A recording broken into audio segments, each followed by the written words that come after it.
J'ai conduit une voiture nationale pour assister à une réunion d'anciens élèves du lycée. Quand je suis arrivée à l'hôtel, la plupart de mes anciens camarades étaient déjà là. Tout le monde semblait bien réussir sa vie, conduisant soit une Mercedes, soit une BMW, et il y avait même une Rolls-Royce noire. Dès que je suis sortie de la voiture, une ancienne camarade, dont je ne me souvenais plus du nom, m'a regardée avec un profond mépris. « Oh, n'est-ce pas l'ancien membre du comité d'études de notre classe ? Comment as-tu pu finir comme ça après l'obtention de ton diplôme, toujours en train de conduire une voiture nationale ?» Pendant le dîner, tout le monde portait des toasts avec enthousiasme au propriétaire de la Rolls-Royce, m'ignorant complètement. Seul le chef de classe s'est assis à côté de moi avec un verre de vin, essayant de me réconforter. « Ne t'en fais pas. Même si ta voiture n'est pas aussi prestigieuse que la leur, je suis sûr qu'un jour, toi aussi tu conduiras une voiture de luxe. » Les coins de mes lèvres se sont légèrement relevés tandis que je répondais calmement. Ce n'est pas une simple voiture nationale. Son nom est Phantom S9. Si le chef de classe ne m'avait pas envoyé message sur message, je n'aurais même pas eu le temps d'assister à cette réunion. Par respect pour les anciennes amitiés, j'avais annulé une réunion importante et réussi à me libérer seulement 1 heure. Mais à ma grande surprise, à table, il n'y avait aucune conversation sur notre jeunesse. Tout tournait autour de l'ostentation et de la flatterie. Je n'aimais pas l'ambiance, alors je me suis levée, prêt à partir. Voyant cela, le chef de classe a immédiatement tendu la main pour m'arrêter. « Fernando, il n'y a aucune honte à conduire une voiture nationale. Ne sois pas si pressé de partir, dit-il. » Juste au moment où j'allais répondre, la même ancienne camarade qui m'avait déjà ridiculisé m'a lancé un autre regard de mépris. « Exactement, exactement. Cela fait des années que nous ne nous sommes pas vus. Tu ne veux pas rattraper le temps perdu ? Mais, de toute évidence, personne n'a vraiment l'air intéressé à te parler. » Elle a éclaté de rire. Je l'ai regardée et j'ai répondu froidement. « Ce n'est pas nécessaire. Je suis venue cette fois uniquement par respect pour le chef de classe. À l'avenir, ne vous donnez même pas la peine de m'inviter à des réunions aussi inutiles. » À peine avais-je terminé ma phrase que Raphaël, qui était le centre de l'attention, s'est soudainement levé. « Fernando, qu'est-ce que tu veux dire par là ? Tu insinues que nous ne sommes pas dignes de dîner avec toi ? » Il avait clairement déformé mes propos volontairement. Mais les gens autour de nous ne le voyaient pas de cette façon. Oh, il conduit une voiture nationale bon marché et il se permet encore de mépriser les autres. Avant de venir, je pensais que les meilleurs élèves comme toi étaient impressionnants. Mais au final, tu n'as rien de spécial. À quoi servent de bonnes notes ? Après l'université, tu n'es qu'un simple fonctionnaire. Un fonctionnaire ? Bon, elle n'avait pas tout à fait tort. Après tout, tous les employés du gouvernement pouvaient être considérés comme des fonctionnaires. Fernando, je pense que tu es juste frustré parce que tu te sens ignoré et que maintenant tu cherches une excuse pour partir. Les gens se divisent naturellement en différentes classes. Et alors, si tu avais d'excellentes notes ? Au final, tu restes un simple fonctionnaire. Je voulais juste quitter cet endroit le plus vite possible, mais le commentaire de Raphaël a soudainement réveillé la colère collective. Mes amis, je suis vraiment désolée pour ce soir, mais j'ai une réunion importante dans peu de temps. Bon, le repas d'aujourd'hui est pour moi. Mangez et buvez autant que vous voulez. Dites simplement au restaurant de m'envoyer la facture plus tard. Alors que je tendais la main pour attraper mon manteau, une silhouette séduisante s'est placée devant moi. Beau, tu fais semblant d'être un magnate alors que tu n'as même pas d'argent ? Ce repas va coûter plusieurs milliers de dollars. Penses-tu pouvoir le payer avec ton salaire misérable ? Elle portait une robe rouge éclatante, avec un rouge à lèvres tout aussi voyant. Mais l'odeur forte de son parfum était insupportable, et je n'ai pas pu m'empêcher d'éternuer plusieurs fois. Fernando, pourquoi ce regard ? Tu ne te souviens pas de moi ? Je l'ai observé un instant avant de secouer la tête. Désolé. J'ai rencontré trop de monde ces dernières années. Je suppose que je suis mauvais pour me souvenir des visages. En réalité, je n'avais absolument aucune idée de qui elle était. Elle a haussé un sourcil et a éclaté de rire avec mépris avant de dire. Fernando, ne fais pas semblant de ne pas te souvenir de moi.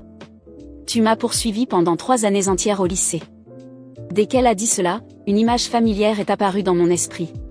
Cependant, la femme en face de moi était très différente de celle que je connaissais à l'époque. J'ai hésité un instant avant de demander avec prudence. Tu es Mariana ?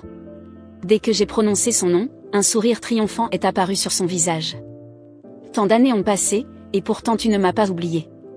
Au milieu de sa phrase, son ton a soudainement changé. Mais je dois te prévenir, ne te fais pas d'idées sur moi. Je suis fiancée maintenant, et mon fiancé n'est autre que Raphaël. Raphaël? Ce nom me semblait familier.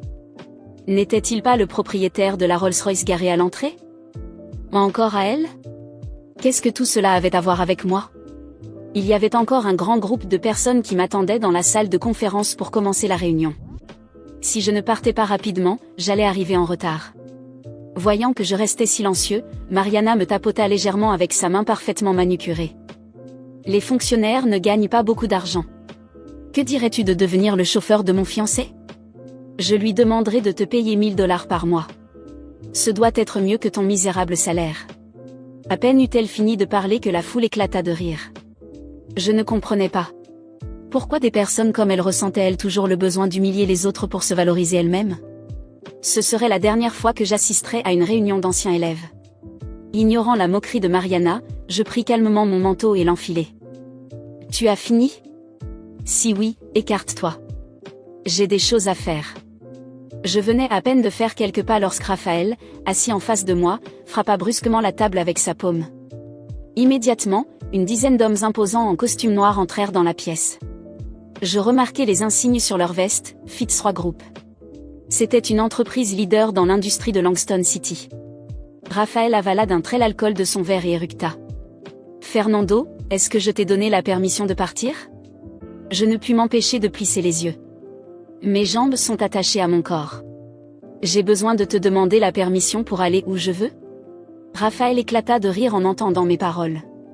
Tu n'es qu'un simple fonctionnaire. Tu ne réalises pas où tu te trouves? Ce restaurant tout entier appartient à ma famille. Tu ne crois pas que tu as besoin de ma permission pour partir? Ce soir, tu ne passeras pas cette porte. Le chef de classe sentit la tension monter et intervint immédiatement, tentant d'apaiser la situation avec quelques mots polis. Allons, allons. Nous avons été camarades de classe pendant plus de 10 ans. Il n'y a pas besoin de gâcher la soirée pour une broutille. En plein milieu de la conversation, il se tourna soudainement vers moi. Fernando, allez, nous avons enfin réussi à tous nous réunir. Comment peux-tu partir si tôt? Assieds-toi, prenons un verre et discutons un peu. Je savais que le chef de classe essayait simplement de m'aider, mais mon temps était compté. Désolé, je sais que je gâche l'ambiance, mais j'ai réellement quelque chose d'important à faire. Un groupe entier de personnes m'attend au bureau pour une réunion. À peine avais-je fini de parler que Raphaël frappa à nouveau violemment la table. Fernando, arrête ton cinéma. Tu n'es qu'un simple employé.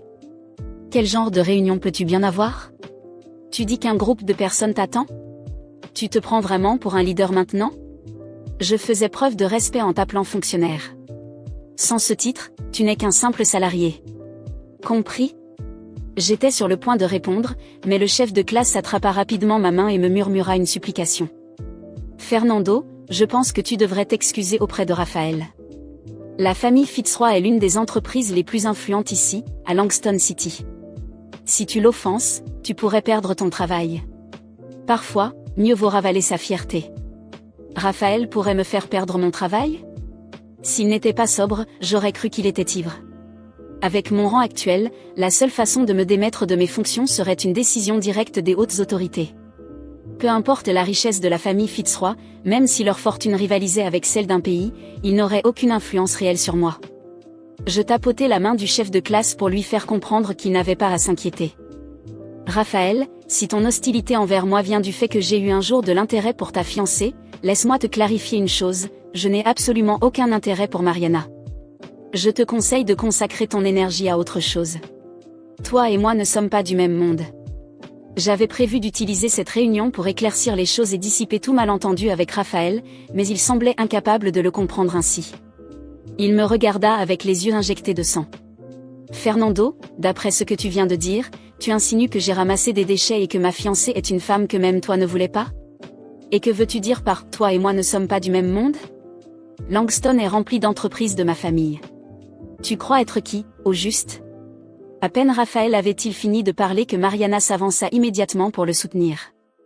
Fernando, qu'est-ce que tu voulais dire par là? Tu insinues que je ne suis plus assez bien pour toi? Tu ne partiras pas d'ici tant que tu n'auras pas expliqué clairement ce que tu voulais dire. Même si c'était exactement ce que je pensais, je me mordis la langue pour ne pas les humilier davantage. Je n'ai pas le temps de discuter avec vous deux. Dis à tes hommes d'ouvrir la porte. Malgré les provocations constantes de Raphaël, je ne m'étais pas mis en colère. Au contraire, j'avais choisi de reculer encore et encore. Après tout, c'était une réunion d'anciens élèves. Je ne voulais pas gâcher la soirée. Mais juste au moment où j'allais partir, les gardes du corps de Raphaël me saisirent fermement, bloquant mon chemin. Raphaël s'approcha avec arrogance et me gifla violemment. Tu crois vraiment que tu es quelqu'un d'important maintenant, hein? Tu sais à qui appartient cet hôtel? Au lycée, n'étais-tu pas celui qui dénonçait toujours les autres? Vas-y, passe un appel. Je veux voir si quelqu'un est encore prêt à t'aider maintenant que nous ne sommes plus à l'école. Serrant les dents, je le regardai droit dans les yeux. Raphaël, c'est ton dernier avertissement. À l'école, tu étais paresseux et incompétent, toujours en train de te bagarrer ou de sécher les cours. J'ai informé les professeurs pour ton propre bien. Maintenant que tu es adulte, pense aux conséquences avant d'agir. Les yeux de Raphaël parcoururent la salle, scrutant nos anciens camarades de classe. Tout le monde a entendu ça? Il dit que je devrais penser aux conséquences. Ah! Fernando, même si je te détruis aujourd'hui, qu'est-ce que tu comptes faire? Tu crois vraiment que, sous prétexte que tu étais un bon élève, tu es devenu quelqu'un d'important? Avant de venir ici, tu aurais dû vérifier à quel point la famille Fitzroy est puissante à Langston. Je relevai lentement la tête, réprimant ma colère avec un immense effort. Raphaël, as-tu déjà entendu le dicton qui dit qu'il y a toujours plus grand et plus fort que soi? Il y a des personnes avec qui il ne faut pas jouer. Mon conseil, lâche-moi maintenant, ou celui qui regrettera plus tard, ce ne sera pas moi, mais toi. Je pris une profonde inspiration, gardant mes yeux fixés sur Raphaël.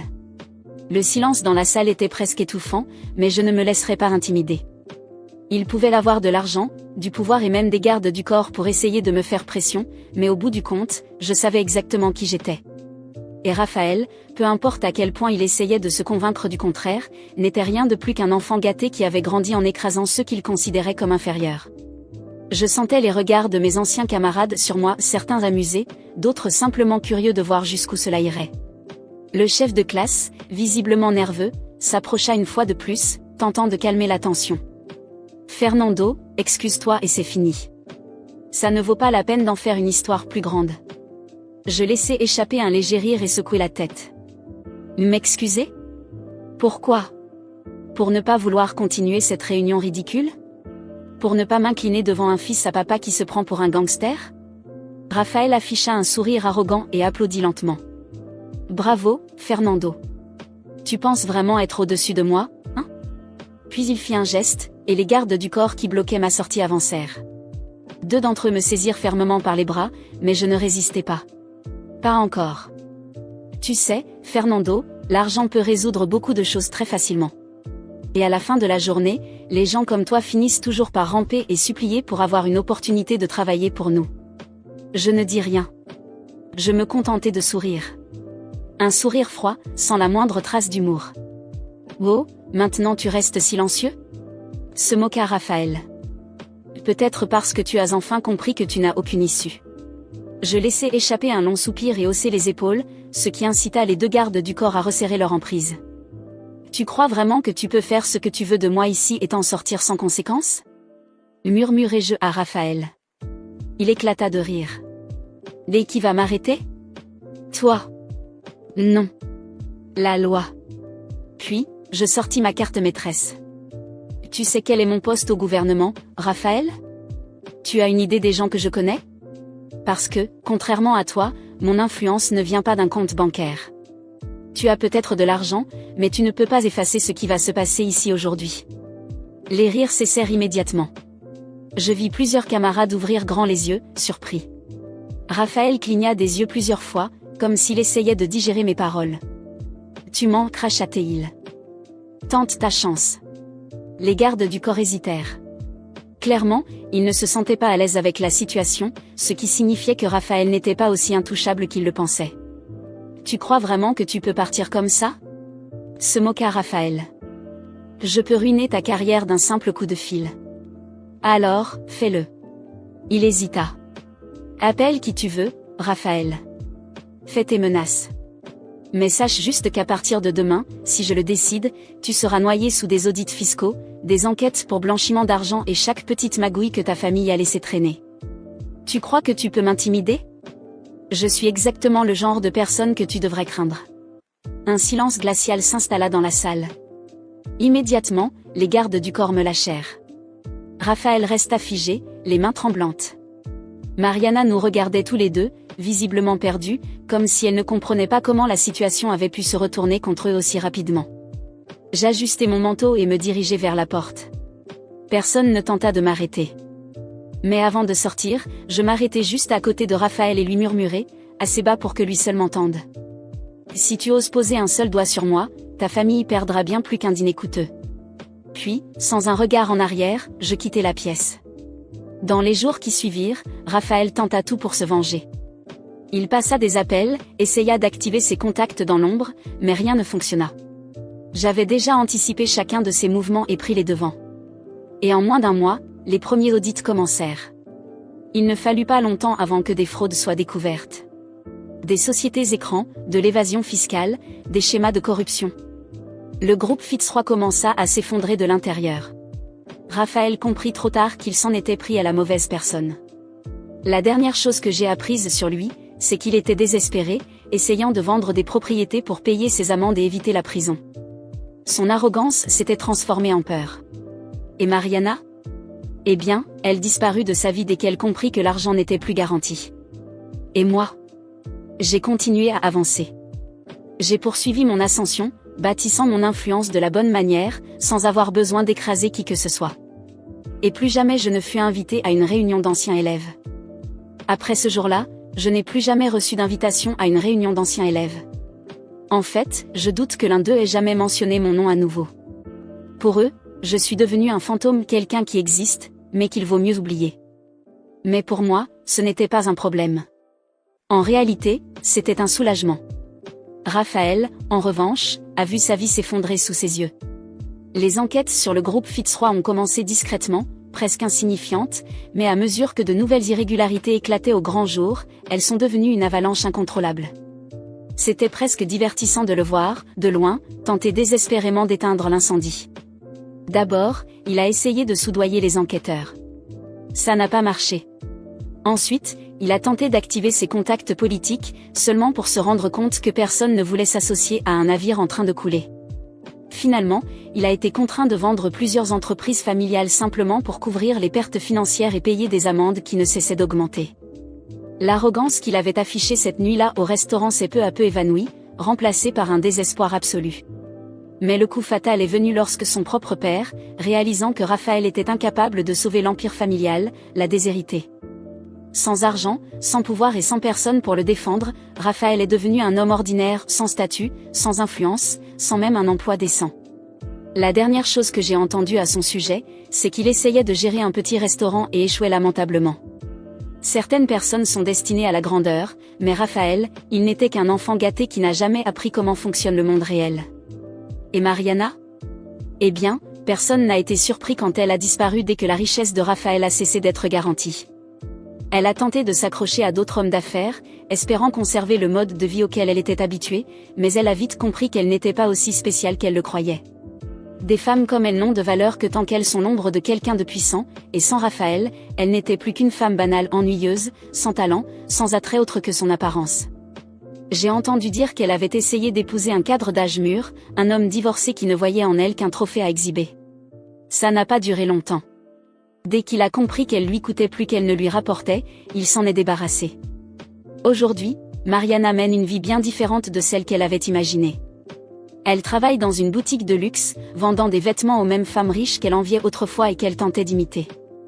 Et peut-être que la plus grande ironie dans tout ça, c'est que si elle était restée avec moi à l'époque, elle aurait pu avoir tout ce qu'elle désirait. Le chef de classe est resté le même. Toujours à essayer de plaire à tout le monde, toujours à se balancer d'un côté à l'autre pour éviter de prendre une vraie position. Au final, ce n'était qu'un homme médiocre, quelqu'un qui n'a jamais eu le courage de faire un choix, de prendre une décision. Il a tenté de me contacter une fois, après que tout se soit écroulé, essayant de se justifier, me disant qu'il ne voulait pas s'impliquer, qu'il voulait juste préserver la paix. Je l'ai simplement regardé et j'ai secoué la tête. Des gens comme lui ne méritent ni respect ni attention, juste de la pitié. Et les autres? La plupart ont poursuivi leur vie. Certains sont restés piégés dans un cercle de flatterie et de faux semblants, tandis que d'autres ont fini par comprendre que le monde réel n'avait rien à voir avec le lycée. Mais dans l'ensemble, ils ont tous suivi le même chemin, désespérés à l'idée de maintenir les apparences, de prouver qu'ils étaient riches, heureux, accomplis. Une illusion fragile, soutenue uniquement par la peur d'être perçus comme des ratés. Et moi? J'ai continué à avancer. J'ai construit ma carrière, étendu mon influence et j'ai tout accompli par mes propres moyens. Contrairement à Raphaël, je n'ai rien hérité. Chaque succès, chaque victoire, chaque reconnaissance a été le fruit de mon propre travail. Et c'est là toute la différence entre nous. Parfois, je me demande si l'un d'eux pense encore à moi. Si Raphaël se réveille au milieu de la nuit, bouillonnant de rage en réalisant qu'il a été le propre artisan de sa chute. Si Mariana regrette les choix qu'elle a faits, si elle regarde en arrière et comprend qu'elle a laissé passer la seule véritable opportunité qu'elle ait jamais eue. Si les autres se rappellent la dernière fois qu'ils m'ont vu et réalisent maintenant qu'ils s'étaient moqués de la mauvaise personne. Mais au final, rien de tout cela n'a d'importance. Parce que je n'ai jamais eu besoin de leur validation. Je n'ai jamais eu besoin de l'approbation d'un groupe de personnes superficielles, obsédées par l'argent et le statut. Je suis la preuve que ceux qui ont une vraie valeur n'ont pas besoin de crier pour être remarqués. Le temps finit toujours par remettre chaque personne à sa place. Et dans leur cas, il n'y a pas de pire endroit que l'ombre de leur propre choix.